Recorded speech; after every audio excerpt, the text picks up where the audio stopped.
안녕하세요. I'm Yvonne, I'm head of design.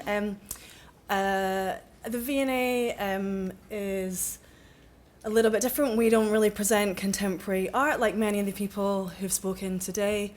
And my presentation probably isn't going to fit with many of the others. But just very briefly, I haven't got a sort of overall picture, but the V&A is a family of museums that is dedicated to creativity. We cover performing arts, design, craft, painting, kind of a whole wide range of disciplines. At the moment we have 4 venues.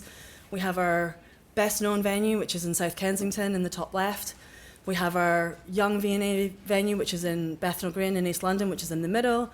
We have V&A Dundee, which is in Scotland in the top right.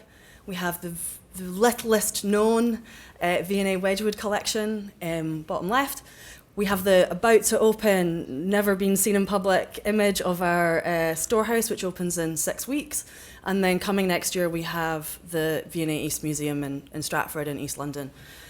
So we are changing, we are evolving actively right now, and we're changing from an institution that's been around for 175 years in kind of one place and one form, and we're really trying to evolve essentially. And part of that is about putting creativity at the heart of everything we do. That is both in the work that we show, but also in the practice of how we show that work. And our kind of belief is that by engaging with creativity, all of our audiences and collaborators, kind of their lives can be improved and enhanced by engaging with this. And that doesn't mean you have to be an artist or a creative, but that there's kind of multiple levels of engagement for you. So one thing that I'm going to talk about today, I guess, is a little bit in the context of climate. And we're growing and we're changing in that direction, but climate is also changing how we're operating and how we think about what we do. And design at the V&A isn't just a topic that we exhibit, but it's also a practice that we do. And the way in which we exhibit objects involves high levels of designed environments, and that's kind of part of our USP, part of what we do. And historically, that's always been fairly bombastic, but it's always really different from show to show. So one might be fashion, we might have quite theatrical setups, we might look at performance and costume, we might look at performance ephemera, we might look at Renaissance sculpture, we might look at jewellery, and each of these shows has a completely different set of requirements. The casing and requirements for fashion is completely different from paintings. And so every time we design a show, we design it from scratch. And we've really been in this situation where what I would describe as single-use exhibition has been the kind of mode. And we're in a new context now. We have a net zero target for 2035, which for us really means we have to kind of radically rethink in the future how we're going to create these experiences in these environments. So within the museum, we're doing lots of work around climate resilience and transport and everything from couriers to construction. But exhibitions is a kind of small component of that, but it's also very visible. So within exhibitions, transport, the transport of works around the world is one of the key drivers for what is impacting on our carbon. But construction, generally, of our sets and the kind of exhibition environments is about a quarter of our carbon impact in exhibitions. And we monitor everything from like keeping the lights switched on and the kind of all the usual stuff. But it can be, in some cases, up to 36% of a show. So it's something that is both highly visible and has a kind of fluctuating importance. So, many of the museums here, artworks will be shown quite purely and unmediated, and so maybe design is less important. But for us, I'd say that design sits kind of very high in how we approach the presentation of objects. So we have this kind of default mode that we've been working in for a while. I've got immersive in inverted comments because I also find it a strange and unusual term.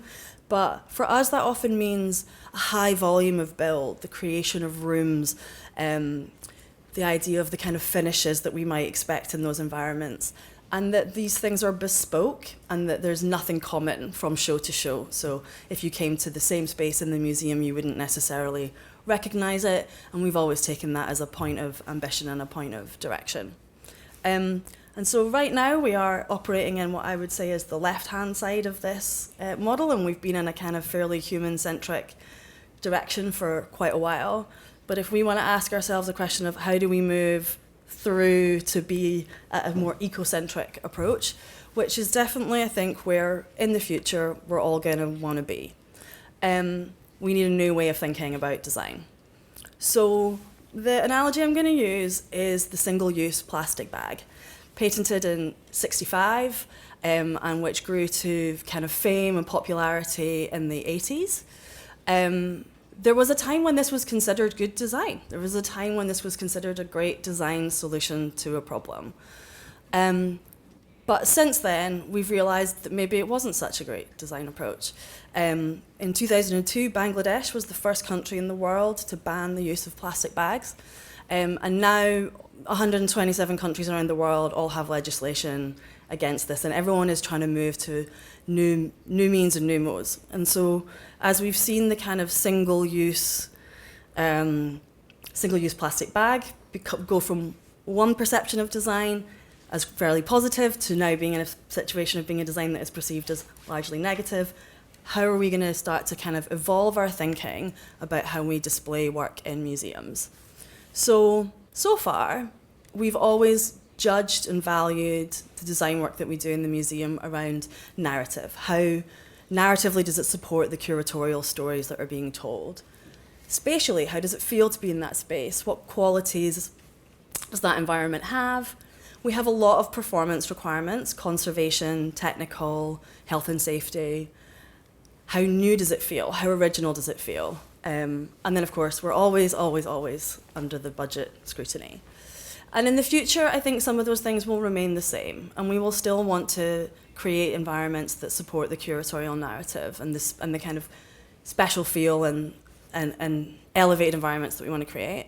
But we're also going to be thinking about how circular or non-consumptive are the things that we make. What is the carbon cost of the thing that we make, not just the financial cost? And what is the social impact of the choices that we're making? So I'm really lucky. I work somewhere where there's many curators who are researching new modes of practice in design, new modes of practice in craft and materiality. So I get a lot of that coming to me in my role. And I'm also trying to persuade people internally to think about how they judge and assess the work that we present to them, and to try and get people to move away from what we consider good design right now into what we might consider good design in the years to come. So we've tried a whole bunch of things in the museum, and back in 2022 we did a project, the Jamil Prize Poetry to Politics. It's a small contemporary art prize. Well, it's a significant prize fund, but it's a small, modestly sized exhibition. And this was an early project where we tried 2 ideas, one of which was relatively successful and one of which was an absolute failure. So we designed and produced a structure which was rented. So we rented a structure. Usually we would have single-use carpentry, and we thought, actually, let's rent a structure. This feels inherently like a smarter move. And we also tried to use unfinished sheet material that we could then bank for future use. Now, the show was built. It went down well, was really successful. We then banked all the sheet material that you can see here and put it aside for future use. We then used it in a second display within the museum, reconfigured and used a second time, and then we managed to use it a third time in Dundee. So this feels relatively successful. We've managed to get 3 lifespans rather than 1 out of a single item of material. The rented structure, however, we then got a sort of data analysis done on it, and our nice idea turned out to be a terrible idea. We'd have had to have kept it in use for 26 years for it to have evened out with a timber construction that would have been our default. So we'd actually made a very well-intentioned but very bad choice. And so at that point, we kind of realized we're making these decisions and they need not to be intuitive. We need to be making them with more robust knowledge. And I think most of us in the museum sector and the design sector, we don't really have this knowledge. It's a whole new specialism that we don't currently have that we need to learn. And it's something that I think we're going to need in the future. Right, I've got my 5-minute warning. So, Making Egypt. We've just finished this project. It opened in February. And this was the first project where we've tried to do multiple things to improve our approach to how we're designing it. The curatorial concept was looking at creativity in ancient Egypt through designing, making, writing, and imagining. And so we began by looking at materials from ancient Egypt, native then, that we would be able to find and source within the UK, within our own local ecosystem. The materials we identified were clay, linen, and rush. And we wanted to look also at how we can move from an industrial mode of production. So we've been producing exhibitions in what I would describe as an industrial method, using global and industrial processes for single-use production. And how could we think about craft as a better means to make one-off elements? So with clay, we worked with a collective in London, and we used unfired clay and straw to create exhibition panels within the show. Now these will return to earth. They have no non-natural elements to them. They'll go straight back in the ground when we're finished with them. They're used decoratively in the show. We then looked at clay as a structural material, and we used again unfired clay within the show to build furniture. Again, this will actually go back to the manufacturer, but again can return to earth with no impact. It doesn't go through any formal disposal. We looked at timber and rush, and we found this ancient market canopy structure made of timber, represented in traditional hieroglyphs, but then also still in use today, and then the famous kind of rushes of the Nile. And we looked at coppicing, which is a form of renewable forest management. We identified someone 50 miles away from the museum and sourced this material. And the rushes welcome you as you walk into the museum. Historically, it'd be very difficult to bring natural material into the museum. But we've worked really closely with conservation on the freezing and treatment of these that doesn't involve chemicals. And so again, this is a material which could return to earth, but actually we've got it going on to a group that will use it for future construction. For the timber, we work with a local craft maker on these small market stalls. Again, these are lashed together, eliminating fixings and glue. The central section of the exhibition has these small 4 market stalls that you can go around and experience. And again, the textiles from this will go onwards to another use after the exhibition. So I guess what did we get out of it? So we kind of entered this project with a sort of plan to reuse existing material that we already had from within the V&A. So we began kind of sourcing that and putting that into the design. So I think people would be hard pushed to recognise that this is not new or original material in the show. We've dressed it up, but we've got a higher proportion than we've managed before. We've then built some new elements, but wherever something new was built, we changed our specifications. So, for example, the default standard of 0 formaldehyde MDF is now Garnacle plywood. We've kind of really thought about how to bake those in for future reuse. And then a number of other items are in what we would call open loop recycling, where they can be returned to the manufacturer. So we're trying to avoid, as much as possible, things going to landfill.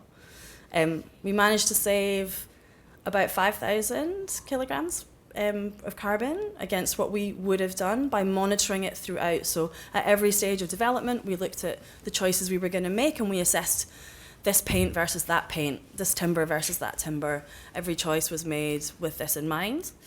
And we got an overall target in the museum by 2030 to be reducing our carbon on temporary exhibitions by 42%. And in this show, which is our first one we've tried it on, we're down by 33. It's a very small show for us, so we've picked it as a sort of do it on the small one and then hopefully scale it up. But we're pretty happy with this. But one thing that's been really interesting is that a lot of what we've looked at is not just the embodied carbon of the things that we're working with materially, but also discovering that where we source things from actually determines a large part of what's driving this. Our original sourcing ambition, I'm sorry, that's not looking very good, was to try and source everything from within Europe. And actually, in reality, the global supply chain that we live in which we're all enmeshed together means that actually we ended up sourcing things quite globally. And I think this is quite an interesting topic to have right now as we think about international trade and how, this isn't just financial, we're sourcing things around the world for a bunch of reasons, lead times, trade times, and I think it's interesting to think about the environmental and ecological reasons for localism, but also what that can do for each of us and how that can help make what we do in each of our spaces really unique. So yeah, that's been a kind of very early learning study and where we're going. And so next, we're thinking about what we need to do next. So supply chain. Supply chain is something I never really thought I'd be thinking about or talking about. But getting involved in the ecosystem of supply chain is something that we're becoming more and more involved in. This is a chair circuform where you essentially rent the chair, they'll buy it back from you at the end of when you're done with it in 30 years. And I think, engaging with people in manufacture who are thinking about this. Assembly and disassembly, I think we've made everything for a single-use construction. How do we move into a multi-use construction mentality in general? That involves thinking about how we manufacture and how we disassemble without necessarily sacrificing the aesthetics that we might want. So how do we retain beauty when we do that? Biodiversity. It's not something that's ever really come up for us before, but how do we consider what we specify and what we use through the lens of biodiversity? New material developments, we're doing quite a lot of work in this area. This is quite risky. So we're often want to use a new material, it's not tested. People can be a bit nervous, but actually in the museum sector, if we can all get behind this, we can all start to perpetuate demand for these products and perpetuate demand for this. And then this is also about, that was about historical modes of production and thinking actually about a move beyond technology to something post-industrial. And this is our kind of current project that we're working on right now, which is looking at bio-based materials within the museum. So how do we look at algae-based textiles as a means for museum mounts holding and where we might take this. This is a big challenge for us to introduce natural materials, not just within the museum, but within inside the case, alongside objects. So that's kind of our big next steps. So I think for us, this is a big issue for the future. Audiences, research, there's lots of different things, but this is a fundamental mode of our internal museum practice that we have to kind of evolve and change. And I think we're, as a quite historic institution with quite old-fashioned ways of doing things, we've got a long journey to go on, but I think it feels like something that collectively we're all going to be doing in the future. Anyway, thanks.